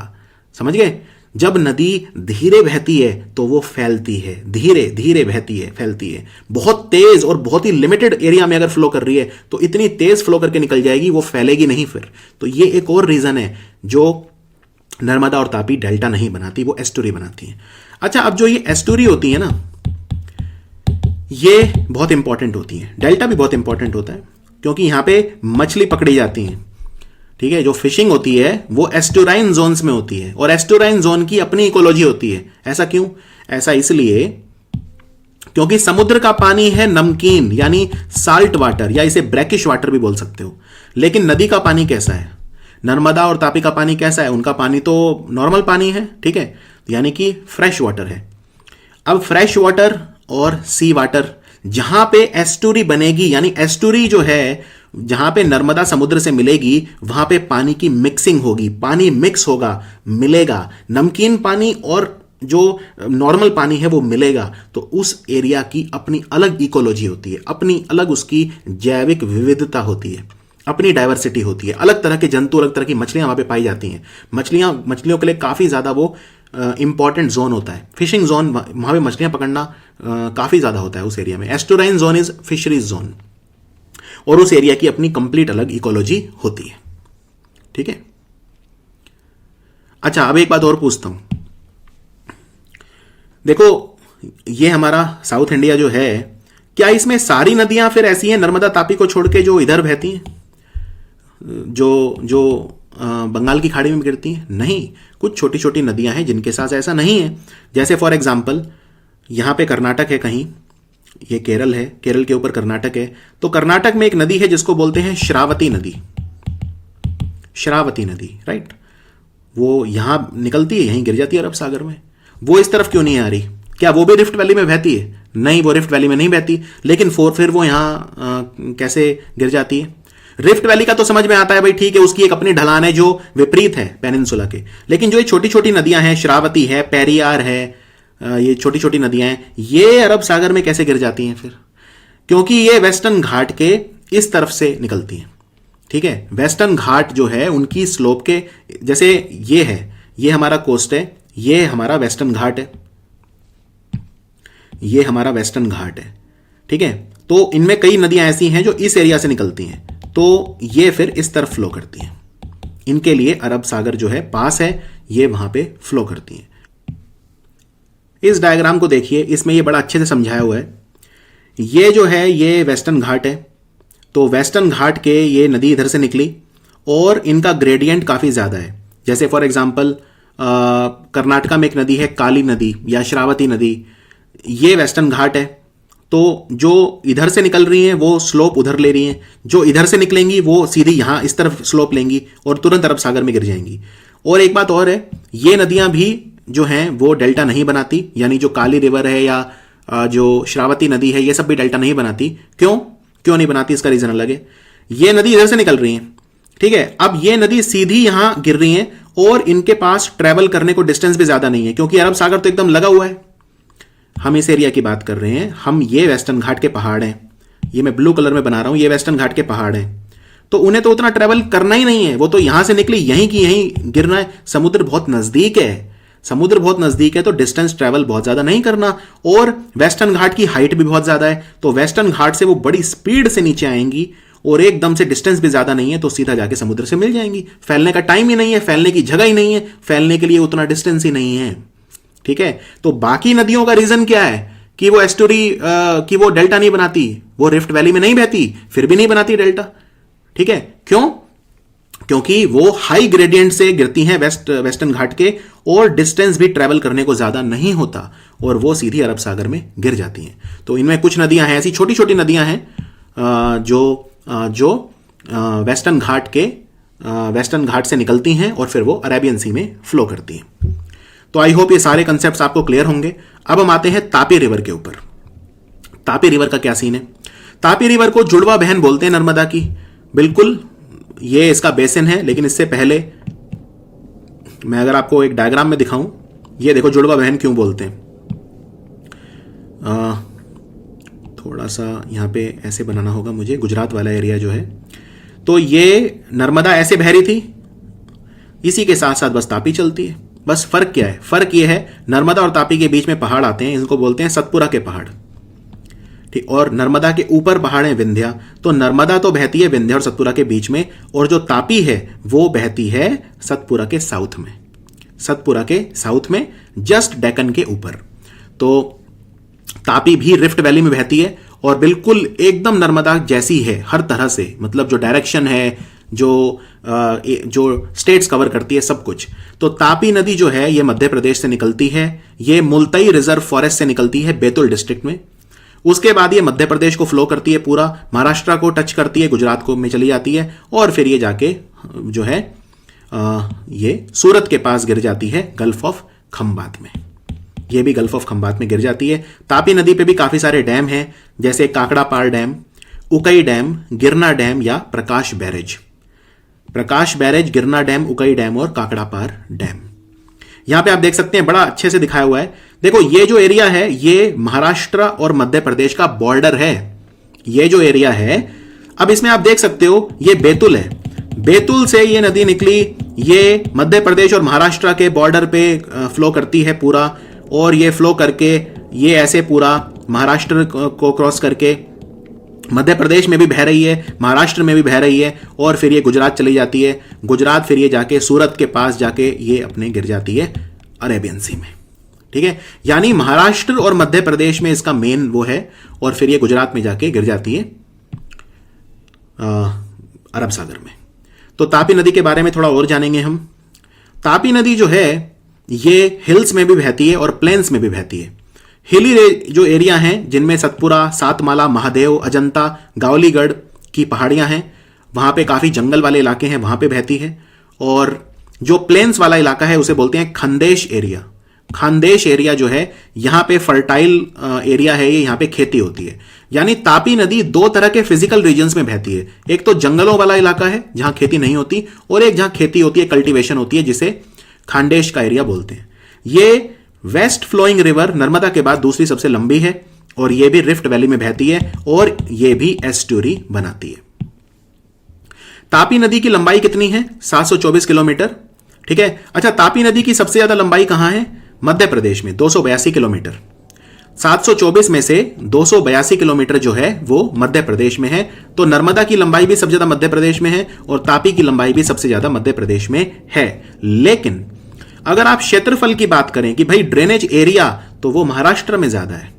इनफैक्ट इसका ज्यादातर एरिया, मैं अगर 90% से भी ज्यादा कहूंगा तो कोई अतिशयोक्ति नहीं होगी, इसका लगभग 90% जो ड्रेनेज एरिया है वो महाराष्ट्र में है। दूसरे नंबर पे मध्य प्रदेश, और फिर गुजरात। और यहां पे ये डायग्राम में भी बड़े आराम से आपको दिखाई दे रहा होगा। ये देखो, ये जो बाउंड्री है ये मध्य प्रदेश और महाराष्ट्र का बॉर्डर है। ठीक है। तो आप इस पे देख सकते हैं ज्यादातर इसका जो पार्ट है महाराष्ट्र को फ्लो कर रही है। ये ज्यादातर महाराष्ट्र में फ्लो कर रही है, मतलब जो ड्रेन कर रही है वो ये महाराष्ट्र को कर रही है। इसका बेसिन यहां है, बाकी मध्य प्रदेश में भी है लेकिन उतना नहीं है। तो हालांकि इसकी लंबाई मध्य प्रदेश में सबसे ज्यादा है, लेकिन इसका जो ड्रेनेज एरिया है वो महाराष्ट्र में ज्यादा है। उसके बाद तापी नदी जो है उसकी सबसे बड़ी ट्रिब्यूटरी कौन कौन सी है? तो तापी नदी में पूर्णा, गिरना, बोरी, पंजरा, अनैर, अरुणावती, गोमई, यही सब नाम लिखे हैं यहां पे। जो नदियां तापी में मिल रही हैं उनके नाम मैंने लिख दिए हैं यहां पे, आप यहां पे देख सकते हैं। तापी की सबसे बड़ी सहायक नदी कौन सी है? सबसे लंबी सहायक नदी है पूर्णा। दूसरे नंबर पे है गिरना। तो पूर्णा और गिरना सबसे इंपॉर्टेंट है तापी की ट्रिब्यूटरीज में।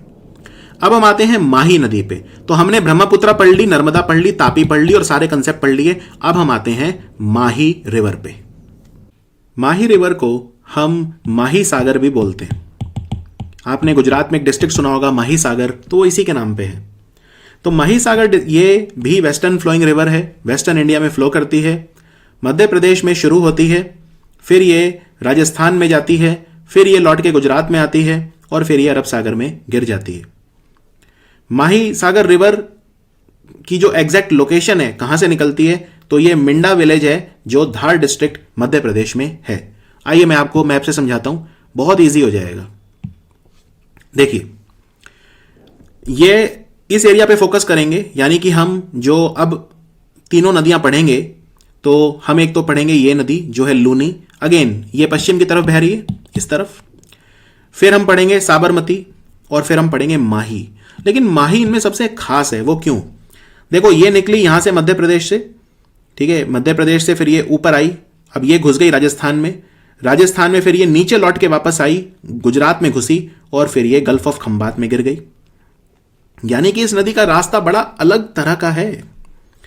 और एक चीज और नोटिस करो, यहां पे ये ट्रॉपिक ऑफ कैंसर है, ये ट्रॉपिक ऑफ कैंसर, कर्क रेखा जिसे बोलते हैं। तो ट्रॉपिक ऑफ कैंसर को ये 2 बार काट रही है।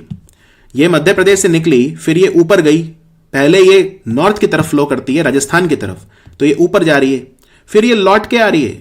तो यानी कि ये कर्क रेखा को 2 बार काटती है। एक बार ऊपर जाते हुए राजस्थान की तरफ, मध्य प्रदेश से राजस्थान की तरफ जाते हुए, और एक बार राजस्थान से नीचे गुजरात की तरफ आते हुए, ये 2 बार क्रॉस करती है ट्रॉपिक ऑफ कैंसर को। तो एग्जाम में बहुत कॉमन क्वेश्चन है ये कि कौन सी नदी है भारत में जो ट्रॉपिक ऑफ कैंसर को 2 बार काटती है? तो आंसर है, वो नदी है माही। माही नदी ट्रॉपिक ऑफ कैंसर को 2 बार क्रॉस करती है। और इसका रूट भी आपको एकदम क्लियर हो गया होगा। मध्य प्रदेश से निकली, ऊपर गई राजस्थान, राजस्थान से लौट के आई गुजरात, और फिर गिर गई गल्फ ऑफ खंबत में। तो अब ये पढ़ना बड़ा आसान हो जाएगा आपके लिए। तो ये मध्य प्रदेश से निकली, और फिर ये थोड़े डिस्टेंस को ट्रेवल करने के बाद राजस्थान गई, फिर ये गुजरात गई, और फिर गिर गई अरब सागर में। क्लियर? तो ऐसे ही पढ़ना चाहिए इन्हें। और इसके बाद ये वही लिखा है बस जो मैंने आपको रास्ता बताया था, तो उसमें वो कभी नॉर्थ वेस्ट में गई, कभी वो साउथ ईस्ट में गई, कभी वो वही सब लिखा है डायरेक्शंस, लेकिन बड़ा आसान है। और माही सागर डिस्ट्रिक्ट जो आता है गुजरात में, उसका नाम माही नदी के नाम पे ही है।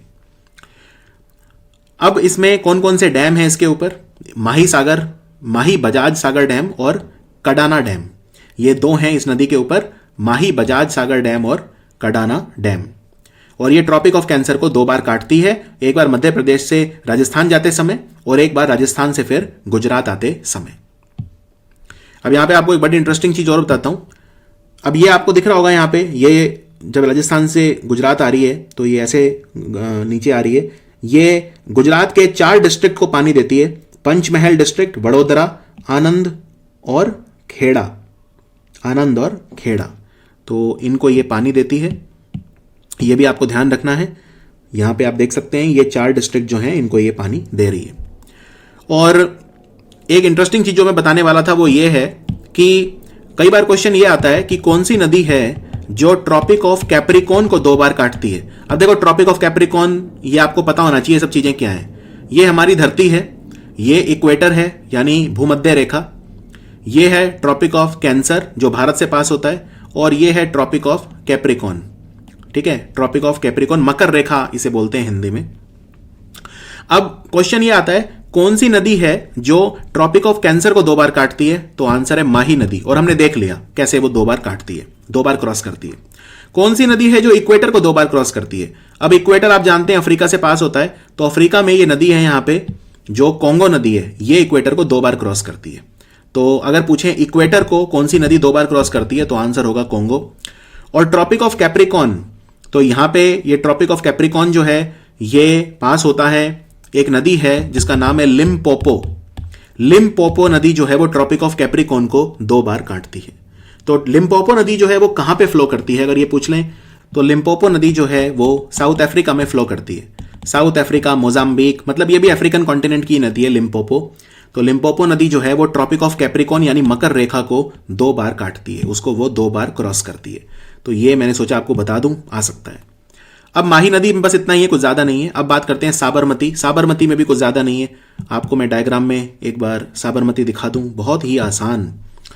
अब साबरमती देखो, ये साबरमती का उद्गम यहां से कहीं से हो रहा है और फिर ये ऐसे आ रही है, अहमदाबाद शहर साबरमती के किनारे है और ये सीधी यहां गल्फ ऑफ खंबत में गिर जाती है। वेरी वेरी सिंपल, यानी राजस्थान और गुजरात में फ्लो करती है, बिल्कुल सिंपल है, सीधी एकदम नदी है, कोई दिक्कत नहीं है। साबरमती नदी पे साबरमती आश्रम है जहां गांधी जी रहा करते थे और ये अहमदाबाद शहर इसके किनारे है।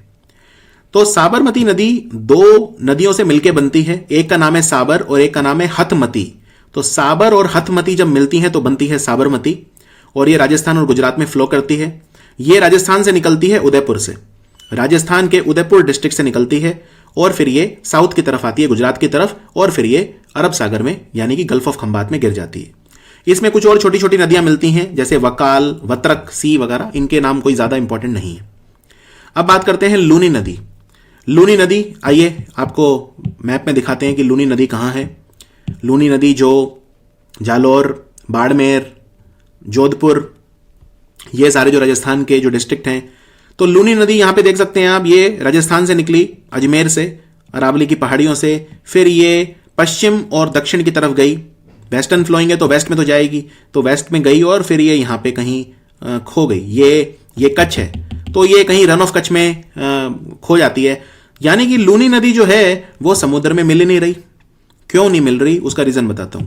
क्योंकि लूनी नदी जो है वो, उसमें उतना पानी नहीं है। कई बार इसमें फ्लैश फ्लड आते हैं या छोटे मोटे फ्लड आते हैं, लेकिन लूनी नदी में पानी उतना ज्यादा नहीं है और ये थार डेजर्ट से फ्लो करती है।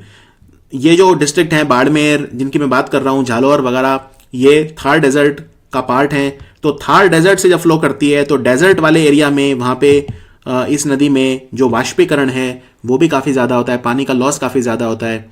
फिर वहां पे जो मिट्टी है, रेत है, वो है, उसी में वो खत्म हो जाती है, मतलब वो ड्राई हो जाती है। नदी जो है ये ड्राई हो जाती है। इस वजह से लूनी नदी जो है वो यहाँ कच्छ में ही कहीं खत्म हो जाती है। वो यहाँ गल्फ ऑफ कच्छ, अरेबियन सी तक तो पहुंच ही नहीं पाती। तो लूनी नदी के बारे में जान लेते हैं। लूनी नदी जो है ये अजमेर से निकलती है, अरावली की पहाड़ियों से, और पुष्कर वैली से निकलती है उसके बाद ये ट्रैवल करती है साउथ ईस्ट पार्ट में, साउथ की तरफ जा रही है, ठीक है, और थोड़ा सा वेस्ट की तरफ जा रही है थार डेजर्ट में। फाइनली इसकी डायरेक्शन तो वेस्ट ही है, वो बीच बीच में कई बार साउथ ईस्ट हो जाता है, उसमें कोई ऐसी बात नहीं है। उसके बाद फिर ये फाइनली रन ऑफ कच्छ जो है गुजरात, वहां पे खत्म हो जाती है। 495 किलोमीटर ट्रेवल करती है टोटल। इस नदी को पहले सागरमती बोला जाता है, साबर नहीं सागरमती। फिर जब ये गोविंदगढ़ क्रॉस करती है तो फिर इसमें सरस्वती नदी आके मिलती है और फिर इसको जो है हम लूनी फाइनली बोलते हैं, यानी कि ये सरस्वती नदी जो है पुष्कर लेक से निकलती है और उसके बाद इसका नाम फिर लूनी होता है। ये एक्स्ट्रा डेटा, ये जरूरी नहीं है। इस पे डैम है, 3 डैम है, एक है दंतीवाड़ा, एक है सिपू और एक है जसवंत सागर।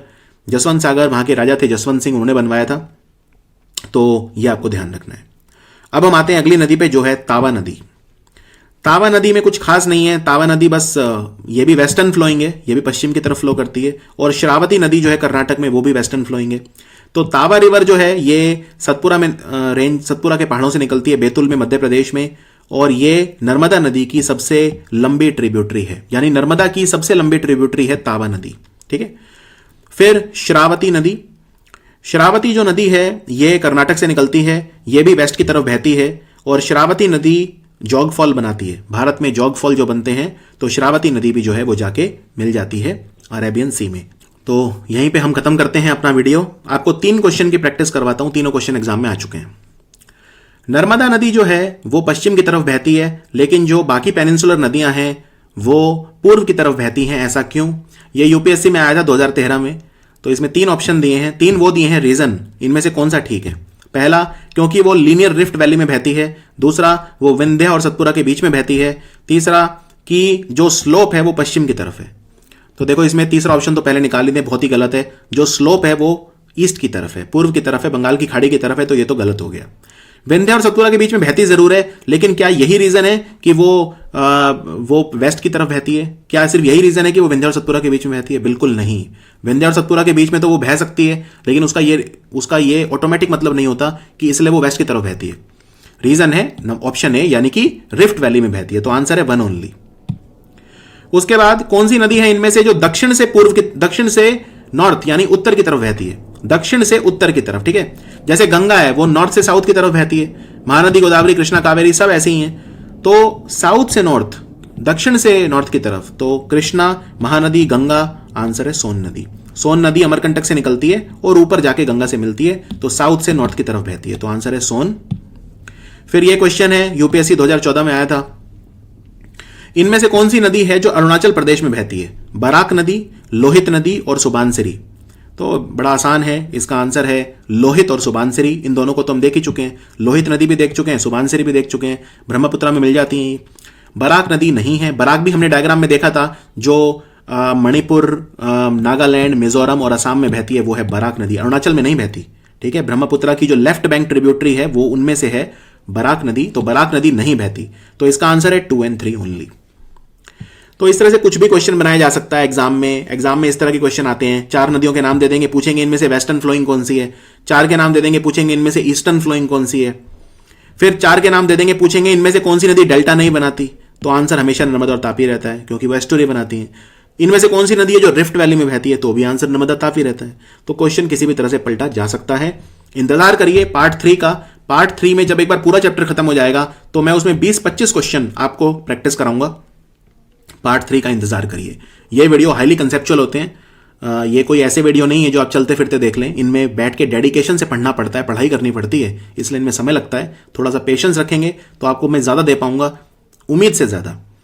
तो मिलते हैं फिर पार्ट 3 में। पार्ट 3 में हम कवर करेंगे महानदी, गोदावरी, कृष्णा, कावेरी, स्वर्ण रेखा नदी, और भी मुझे अगर लगेगा कि एग्जाम पेपर देख के कि ज़्यादा कोई नदियाँ मुझे कवर करनी है तो मैं और भी कवर करूंगा, ठीक है। तो let's see you in part 3। Take care.